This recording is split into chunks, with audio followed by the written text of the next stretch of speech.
what do you see as some of the areas that can go wrong if maybe you haven't got full oversight, or if you're rushed on the engineering of the facade? I mean, I've done a couple of buildings where what you need is the time up front to get your ducks in line. That's very, very important. I mean, there's a whole degree of over the years I've been working in the industry, there's a whole degree of different contractual routes. You know, there was actually standard JCT, then there was management contracting, and then there's construction management and D&B, all that sort of stuff. But the important thing, if you want cost surety, is to get enough time from the client to produce the information. So when you go to a meeting, you control the level of quality and the size of the shape you want. So you have to pick out what's important to you, and you have to have enough time to draw it. If you ended up, for instance, doing 4 elevations of a building, and you said, go and build that, there's not enough information on that to control the quality, control the costs, control the performance. You need enough time up front. And I think that's cupping now because of the regulations that are coming in, and because the way the planning has changed, because the planning is now asking for more and more at the early stages. Clients want to know that what they get planning permission for, they can actually build without having to go back to the planners and getting turned down.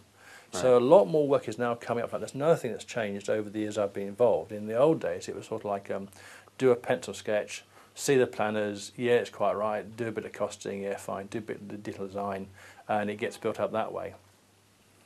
Now, because of the requirements of regulations and things like BREEAM, where people want, high iconic, outstanding buildings, they want to make sure, and they want to control the cost. They want to make sure that what they're getting permission for can be built on time, on budget, and with the right performance.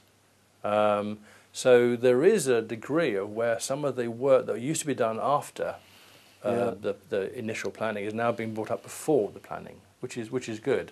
But there's still a problem because the clients know this, but they don't want to pay for it.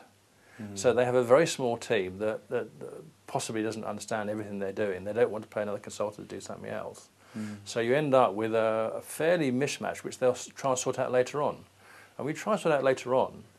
That's the difficulty, because you go to meetings and you have agreements, and I come out of meetings where I thought something was said, and the other person said, no, actually, I didn't say that. That's not what we were going to do at all.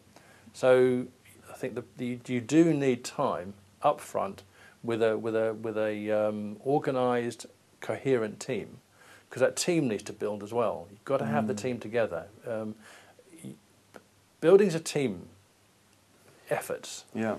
You get one wrong person in that team who doesn't like you, or wants to score some points, or hasn't got enough money to do the job he's told to do because his boss has said no, it's just you on this job, no one else, and he needs 5 people. Yeah, that's when it starts to go wrong. So building the team is very important before you start a project.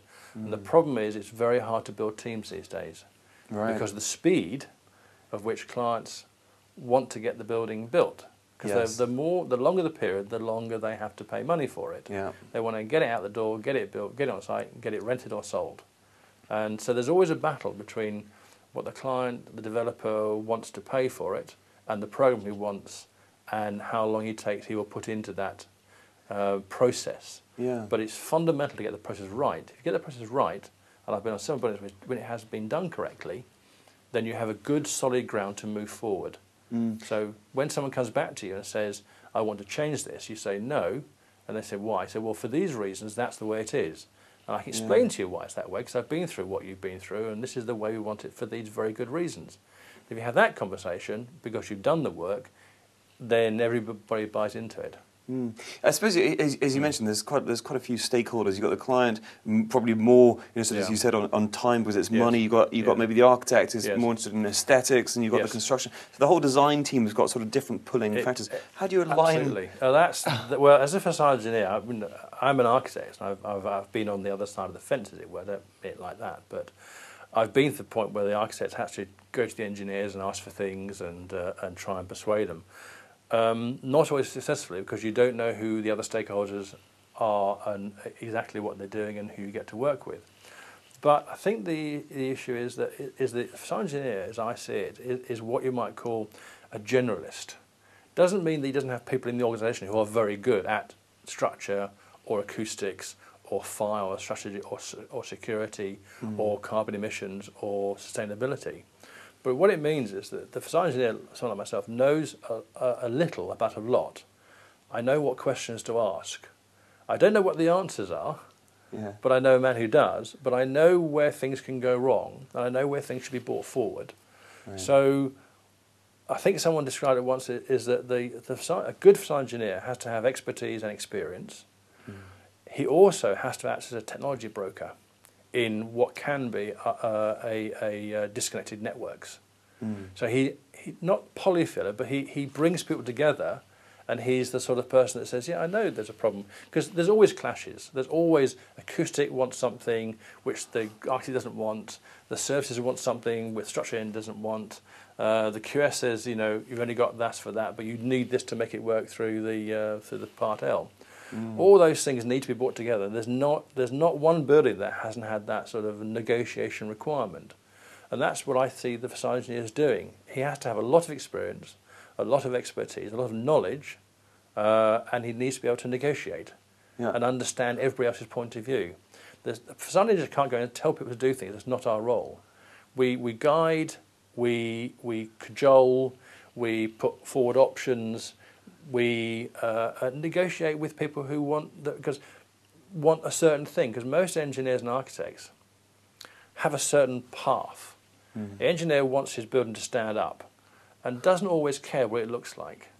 The architect wants the building to look wonderful and doesn't care how it's put together. The QS wants it to just cost the right amount of money. There's all these tensions in the team, and sometimes you need to have someone in the middle of all that, because the facade is one of the major elements of the building, who can bring it all together, not solve all the problems, but can act as someone who is seen as knowledgeable, seen as having had experience, seen to have a degree of expertise, a bit of gravitas as such, and can say, look, the last time I tried this happened, because I've been here before, guys, and you don't do that, and I know why you do it, and I can tell you why you don't do it. So you need to be able to have that sort of conversation, which is only comes about through years of doing the job. I mean, I'm still doing an apprenticeship as such. I started doing the sort of facade work on the Lloyd's building in 1979, and I've been doing other buildings, different materials, but learning all the time. And of course, with technology moving ahead, new materials coming in, new techniques, new cutting, new things that I thought wouldn't possible. I turn around and someone's done it. That's right. How did you do that? So, well, actually, we had this machinery over here, and we did that machinery, and actually it turns out that what you thought was impossible is now become true. So all that is always in constant mixture. But the facade engineer has to be the person in the middle of the team, not on every single job, obviously, because some jobs are like warehouses are fairly simple. But when someone wants to make a point, when someone wants to make a direction, when someone wants to make sure that what they're doing will perform correctly, then the facade engineer is the person that brings it together and can guide and hold the hand and advise through all the stages. So it's a fascinating. I'm incredibly happy to be here, in this position, because in the middle of Aecom we have not publicity, but we as Arapster and as Rambo said, we have all the people who have all the skill sets to bring it together to help the architect and the client and the QS get what he wants. But it's always a compromise, though. You don't, because not everyone gets what they want. No. But it's a matter of knowing what it is that's important to you. And put that in the line as the line in the sand. And work to that. So it's knowing what you really want to fight for that, and then not fighting every single battle. Absolutely. Absolutely. I mean, I've been involved in buildings where you've being a sort of facade guy in previous practices, I've actually been the sort of facade consultant within in the project. And you sit down with the building, which look wonderful, but there are things about it aren't possible, and you know that this is going to cost a lot of money, but it's actually on the 17th floor. It faces northwest. No one's ever seen it. So you sit down with the design architect and say, well, let's just talk through the building, and you find out what's important to the architect, what he wants to preserve. And you say, one question is, you have 5 choices here of the vision you want to. Please grade them from 1 to 5. And then you can realise which bits he really wants to hang on to. And then you can focus on them. It's all about focusing on the bits that save the time and the effort. It's like when you do value engineering, the point about it is this little point value engineering, a screw that happens once. If you value a screw that happens 5 million times and you change it, you save 5 million pennies. An awful lot of time is wasted on value engineering, saying, well, we'll cut this out. And you realise actually all you're doing is spending like 5 hours having a conversation on something that's going to save you tums.